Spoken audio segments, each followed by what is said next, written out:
নমস্কার, বিটিভি ত্রিপুরার আবহাওয়ার খবরে আপনাদের স্বাগত। ভারতীয় আবহাওয়া দপ্তর আগরতলা আবহাওয়ার প্রতিবেদনে জানিয়েছে, গত 24 ঘন্টায় রাজ্যের অধিকাংশ জেলায় হালকা থেকে অতি হালকা বৃষ্টিপাত রেকর্ড করা হয়েছে। জেলাভিত্তিক বৃষ্টিপাতের পরিমাণ অনুযায়ী দক্ষিণ জেলায় সর্বাধিক 3.2 মিলিমিটার হালকা বৃষ্টিপাত হয়েছে। সিপাহী জেলায় 2.2 মিলিমিটার, উত্তর জেলায় 2.1 মিলিমিটার, পশ্চিম জেলায় 2 মিলিমিটার, ধলাই জেলায় 1.7 মিলিমিটার, ঊনকোটি জেলায় 1.6 মিলিমিটার, গোমতী জেলায় 0.2 মিলিমিটার এবং খোয়াই জেলায় কোনো বৃষ্টিপাত রেকর্ড করা হয়নি। এবার দেখে নেওয়া যাক জেলাভিত্তিক আবহাওয়ার চিত্র। আগরতলা শহরে আজ সর্বোচ্চ তাপমাত্রা 33.2 ডিগ্রি সেলসিয়াস, যা স্বাভাবিকের তুলনায় 0.5 ডিগ্রি বেশি। সর্বনিম্ন তাপমাত্রা 26.3 ডিগ্রি সেলসিয়াস, যা স্বাভাবিকের তুলনায় 0.8 ডিগ্রি বেশি। এখানে 3.8 মিলিমিটার হালকা বৃষ্টিপাত রেকর্ড করা হয়েছে।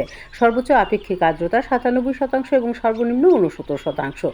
অন্যদিকে কৈলাসহরে সর্বোচ্চ তাপমাত্রা 32.2 ডিগ্রি সেলসিয়াস, যা স্বাভাবিকের তুলনায় 0.6 ডিগ্রি কম। সর্বনিম্ন তাপমাত্রা 25.8 ডিগ্রি সেলসিয়াস, যা স্বাভাবিকের তুলনায় 0.4 ডিগ্রি বেশি।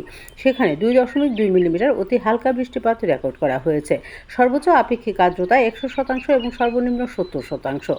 আগামী 7 দিনের পূর্বাভাস অনুযায়ী রাজ্যের বিভিন্ন জেলায় হালকা থেকে মাঝারি বৃষ্টিপাত এবং বজ্রবিদ্যুৎ সহ বৃষ্টির সম্ভাবনা রয়েছে। আগামী দুদিন রাজ্যের অনেক জায়গায় এই পরিস্থিতি বজায় থাকতে পারে। এরপরও বিচ্ছিন্নভাবে বৃষ্টি এবং বজ্রবিদ্যুৎ সহ বৃষ্টির সম্ভাবনা থাকবে।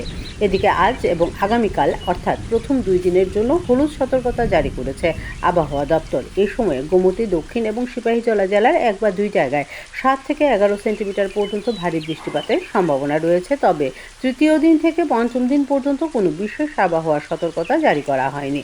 আবহাওয়া দপ্তরের পরামর্শ, প্রয়োজন ছাড়া খারাপ আবহাওয়ায় বাইরে বের হওয়া এড়িয়ে চলুন এবং আবহাওয়া দপ্তরের পরামর্শ মেনে চলুন। আজকের আবহাওয়ার খবর এই পর্যন্তই। আবহাওয়া সহ রাজ্যের গুরুত্বপূর্ণ খবরের আপডেট পেতে চোখ রাখুন বিটিভি ত্রিপুরার পর্দায়। সতর্ক থাকুন, সুস্থ থাকুন। ধন্যবাদ।